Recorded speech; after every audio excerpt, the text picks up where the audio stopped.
What does golf teach us about our mental health? Can it help overcome anxiety, low mood, depression, even thoughts of suicidal ideation? Does it teach us that sometimes things don't go well and sometimes they do?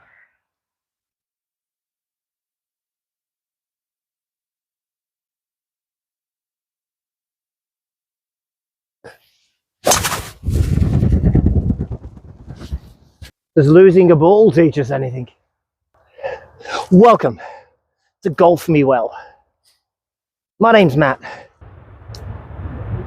Golf Me Well has one aim. I don't want to focus on scores, on strokes, on technique. What I want to focus on is whether golf helps us. Can it help with our mental health?